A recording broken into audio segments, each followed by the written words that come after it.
Assalamualaikum warahmatullahi wabarakatuh. Waalaikumsalam warahmatullahi wabarakatuh. Pun apa kae?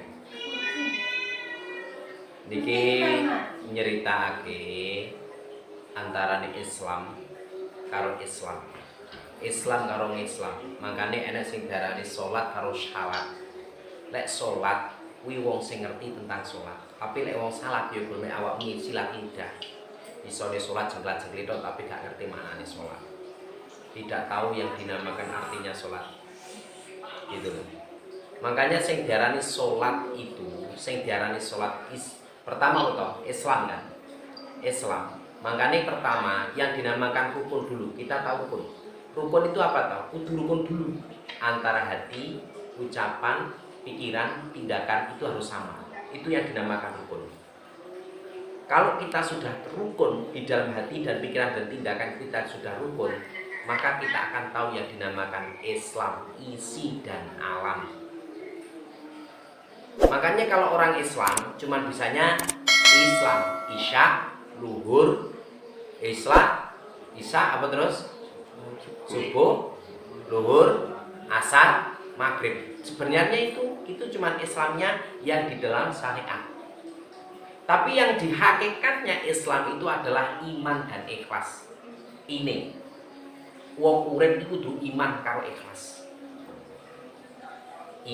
Lele awakmu wis iso iman, percaya ning Gusti Allah, yakin ning Gusti Allah, yakin kepada Allah, baru kamu akan tahu yang dinamakan keikhlasan.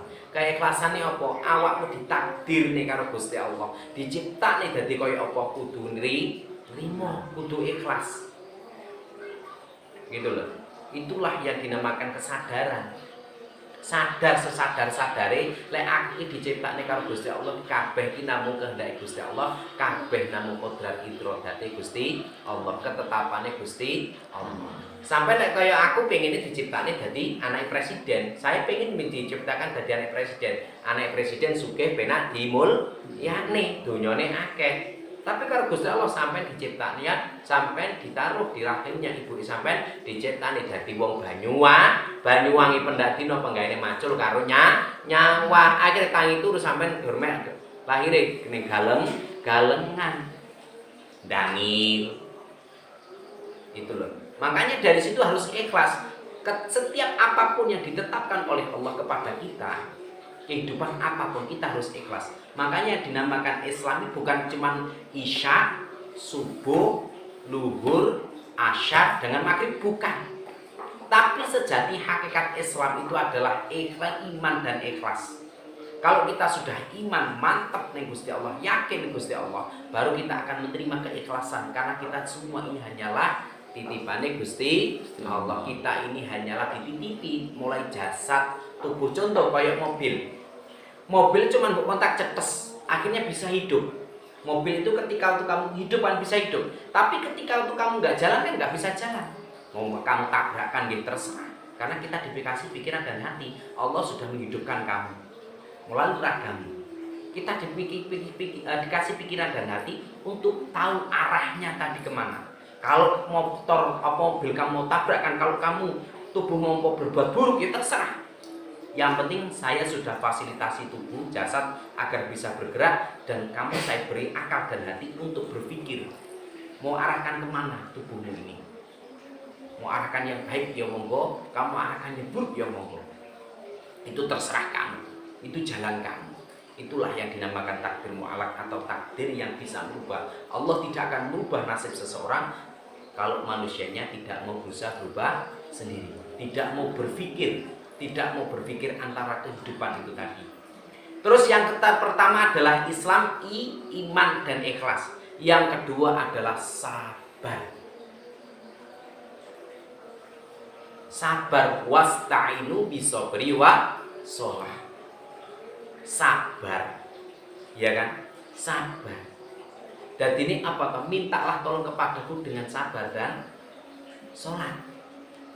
Udhoni atas jiblaku. Kalau wong sing sabar ki mau, insya Allah apapun yang kami minta aku akan kabulkan. Apa dikabulkan nih? Contoh adalah innallaha ma'as-sabirin. Sesungguhnya Allah itu suka dengan orang bersama orang-orang yang sabar. Gitu loh. Makanya kalau wadewi itu sudah kalau kita sudah tahu yang dinamakan sabar itu tadi, kita tahu yang dinamakan iman, Islam dan ikhlas, iman dan ikhlas. Keduanya sabar. Payung itu tidak akan bisa menghentikan hujan, tapi sampai dengan payung bisa melewati hujan.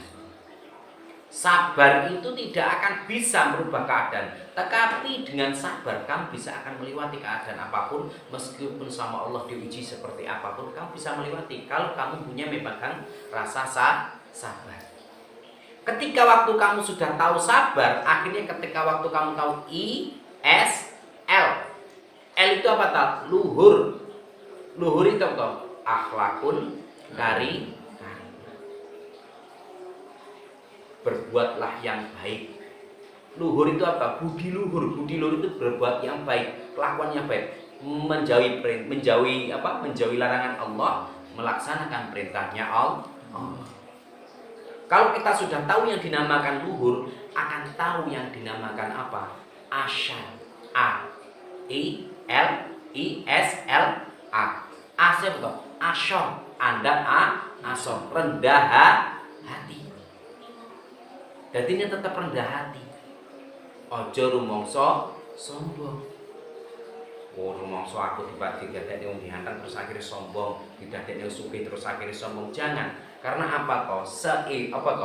Karena saya mengutip dari hadis man as'adun nas.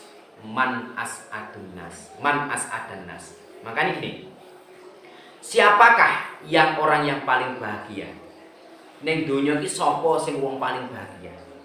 Siapakah orang yang paling bahagia? Orang yang paling bahagia adalah man as'adunas. Siapakah dia? Orang yang bisa membahagiakan orang lain. Dan ini sapa sing bahagia di dunia ini? Orang yang paling bahagia di dunia adalah orang yang bisa membahagiakan orang lain, orang yang bisa meringankan beban orang lain. Khairunas anfa'uhum linnas. Sebaik-baiknya orang hidup di dunia ini manusia yang bisa bermanfaat untuk orang lain. Kalau kita sudah tahu yang dinamakan iman atau Islam tadi, yang pertama adalah iman dan ikhlas, yang kedua adalah namanya sabar. Baru ketika waktu kita sudah sabar, akhirnya tahu yang dinamakan L itu adalah luhur atau andap asor, atau aldin puluhu akhlak, agama itu adalah akhlak. Yang terakhir adalah andap asor. Makanya luhur itu adalah berbudi pekerti yang baik. Kamu bisa menjalankan perintahnya Allah dan kamu bisa meninggalkan yang dilarang oleh Allah.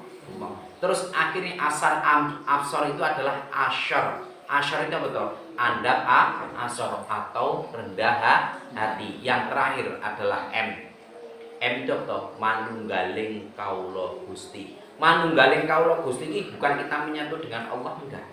Tapi semua yang ada di dunia ini hanyalah kehendak Gusti Allah. Maka itu yang dinamakan wayang manut jalan, wayang ikut jalan. Makanya kita harus benar-benar tahu itu.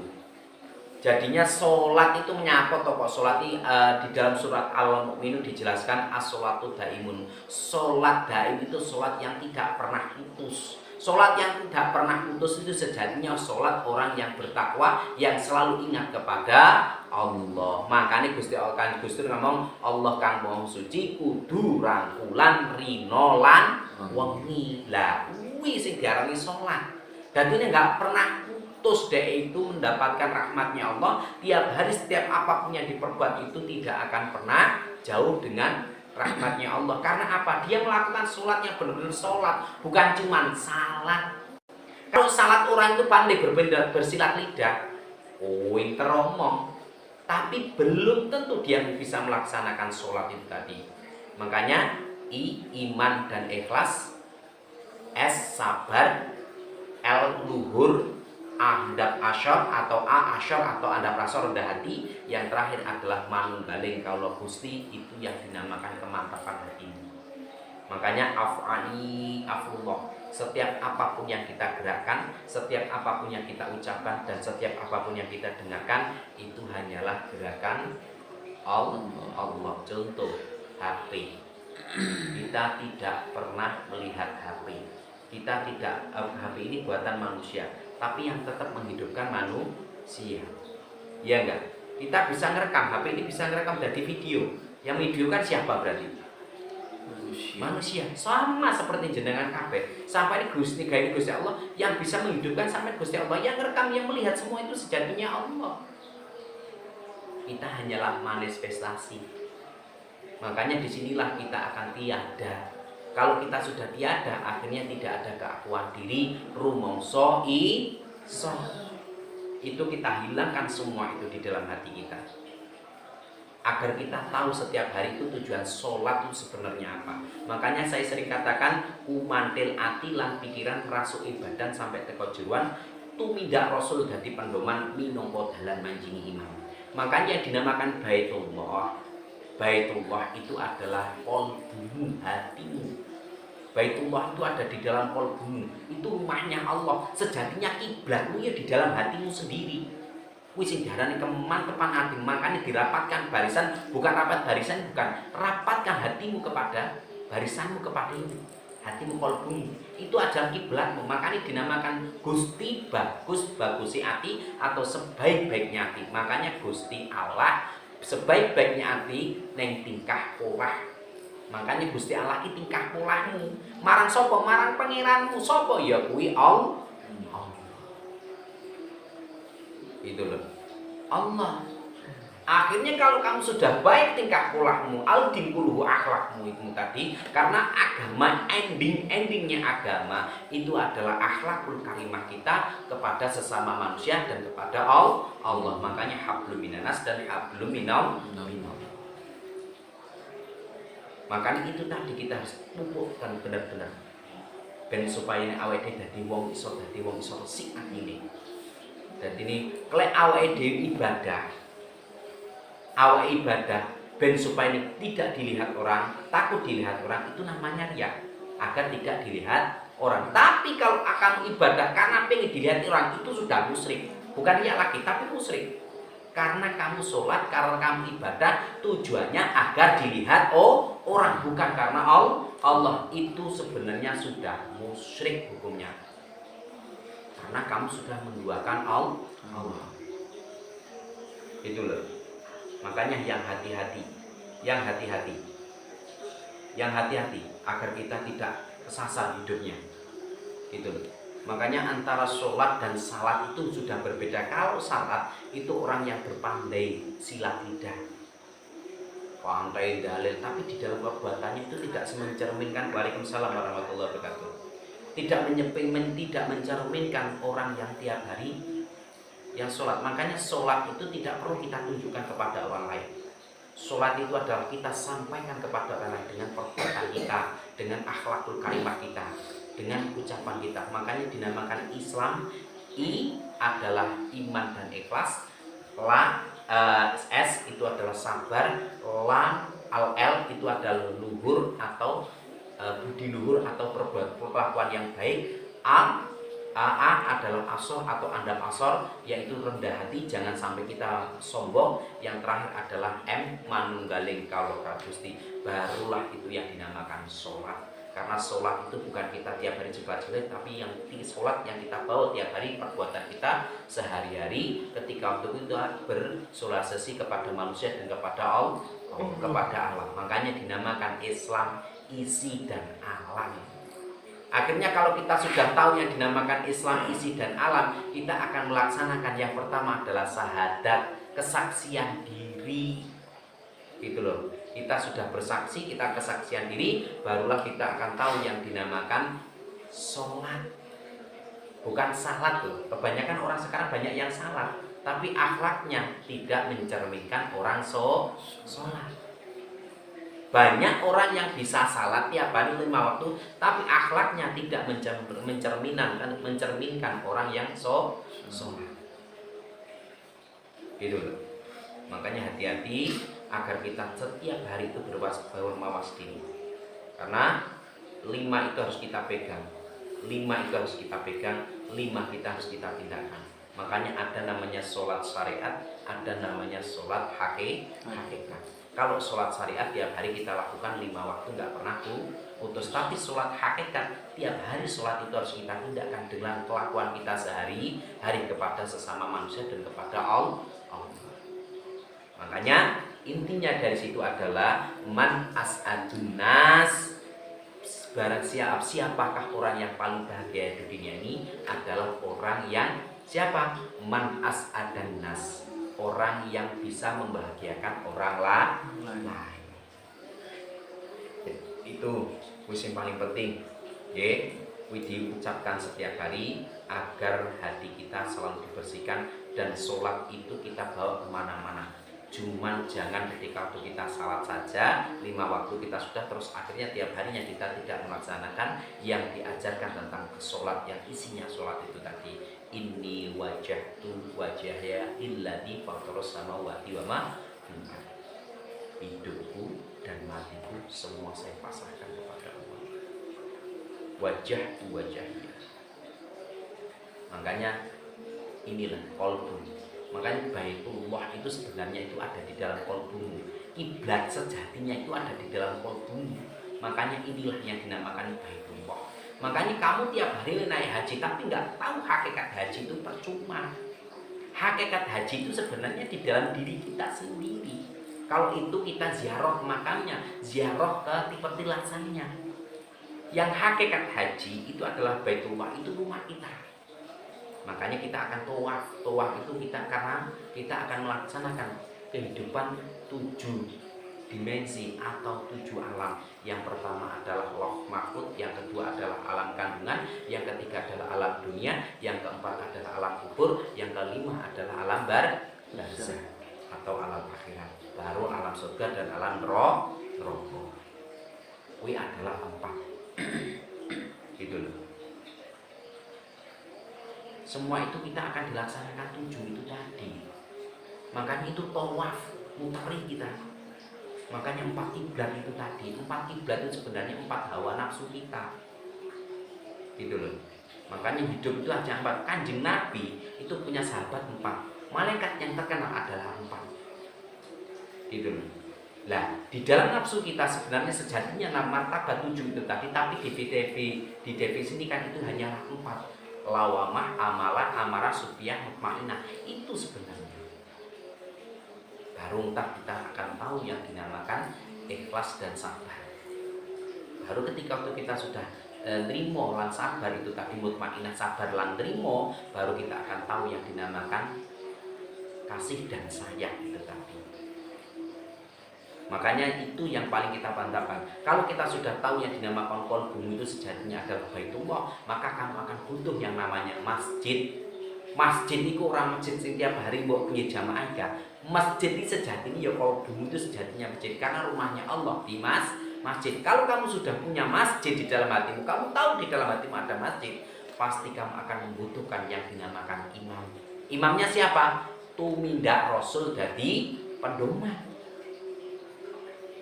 Lah, tumindak Rasul dari pendoman itu adalah imammu. Setiap apapun yang diucapkan Kanjeng Nabi, setiap apapun yang ditindakkan Kanjeng Nabi melalui Quran dan hadis, itulah yang akan menjadi pendoman kita. Itulah yang akan menjadi imam kita.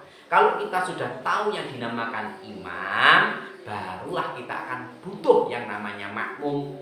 Kalau kita sudah punya masjid, butuh imam, butuh makmum. Makmum siapa? Seluruh jasadmu, seluruh perbuatan itulah yang akan dinamakan makmum. Paham? Jadi ini kita punya pedoman yang namanya agama. Rumahnya Allah di dalam hati, di qalbu. Masjid sedhamir itu sejati di dalam qalbumu. Kalau kamu sudah tahu yang dinamakan qalbumu itu adalah masjidnya Allah, rumahnya Allah, maka kamu akan membutuhkan imam, yaitu adalah tumindak Rasul dari pendoman. Setiap apapun yang dikatakan Rasul, setiap apapun yang diucapkan Rasul, melalui Quran dan hadisnya itu jadi imam kita, jadi pedoman kita. Kalau kita sudah pedoman, baru kita akan menjadi makmum. Seluruh jasad, seluruh alat ini akan menjadi makmum. Makmumnya adalah tumindak Rasul dari pendoman. Makanya disitulah akan namanya Allah rahmu Muhammad rohmu Rasulullah, tumindak tandukmu perbuatanmu. Paham nggih? Itulah yang dinamakan Baitullah. Sebenarnya kita harus tahu itu. Lek sampean tahu itu, insya Allah sampean uripe penak, uripe ayem, rumangsa aman, dunungi rasa tondo yen iman, sabar narimo najan pas-pasan, kabeh tinakdir maring pengiran. Uripe ayem rumangsa aman. Lah aku duwe rumangsa uripe ayem, aku gak mikir sesuk sing tak pangan apa. Aku gak pernah kerja. Saya tiap hari cuma di rumah rawat anak. Apa yo mikir aku sesuk sing tak golekne pangan apa anakku? Piye amri anakku cukupe? Kan enggak. Yang penting aku urip ning kene, aku niatku ning kene ngopeni anak, berarti aku wis megawe. Karena saya kerjanya ngerawat anak dan saya tiap hari belajar. Lah bisa aku ngerawat anak, berarti aku megawe ning anakku. Lah Gusti Allah kok sing gaji aku. Gajine pelatih, wallahu a'lam. Gitu loh. Nyatanya aku nggak pernah kelaparan, aku nggak pernah keluwen. Tetap cukup. Gitu loh. Kemana-mana ya nggak bebas karena kita sudah tidak membutuhkan dunia, tapi dunialah yang bisa membutuhkan apa-apa. Karena apa? Janganlah kita memikirkan apa-apa, tapi kita pikirkan yang punya apa-apa. Insya Allah apa-apa akan memikirkan kita. Tapi lah awak memikirnya apa-apa ya bakal orang itu apa, nggak bakal dapat apa-apa. Bila ya. Makanya sing dipentingno sampai ibaratnya setiap sampai kerja apapun wis niatono iki aku krana iki aku niatku megane Gusti Allah karena aku golek ngene iki tak ge sandang pangan golek sang ibadah maring Gusti Allah. Tujuan kita ibadah kerja kayak apapun tujuannya hanyalah ibadah. Tidak ada lain. Tujuan kita hanyalah ibadah. Jangan kamu ketika waktu kamu hidup ketika itu kamu untuk mengumpulkan uang takutnya kamu punya rasa takut sesuk aku lek nabung saiki sesuk aku ape mangan apa sesuk kowe ape. Lah disitulah berarti di dalam diri kalian tidak ada keyakinan. Tidak ada keyakinan berarti kamu sudah meragukan Allah. Kalau kamu sudah merasa khawatir, contoh aku tak sekolah lah anakku ben pinter sesuk uripe ben penak ben anakku lah. Dari ketika waktu kamu tuh sudah tidak ada keyakinan di dalam diri kamu, berarti kamu sudah bisa menduakan Allah karena kamu sudah tidak yakin kepada Allah. Padahal semua itu sudah ditakdirkan sama Allah. Semua itu sudah ada suratan sama Allah. Makanya disinilah ada namanya butuhnya iman dan ikhlas. Makanya kalau kita sholatnya kita terapkan tiap hari ke kelakuan kita, ke perbuatan kita, itulah yang dinamakan wong mukmin atau wong orang beriman. Lah orang beriman sejatinya orang yang bertakwa. Wong bertakwa itu selalu ingat, ilingnya apa? Apapun yang dituntunkan Rasulullah, apapun yang itulah yang ingat, itulah yang dinamakan manunggaling karo Gusti. Setiap hari nggak pernah dia itu putus untuk zikir kepada Allah. Setiap hari tidak pernah putus dia itu sholat ingat kepada Allah. Sholat itu sejatinya ingat, bukan cuma lidah saja sholat jepit-jepit, tapi sholat baru dosa. Itu namanya tobat maksiat. Wes itu aja, gak usah banyak-banyak kayak ngaji.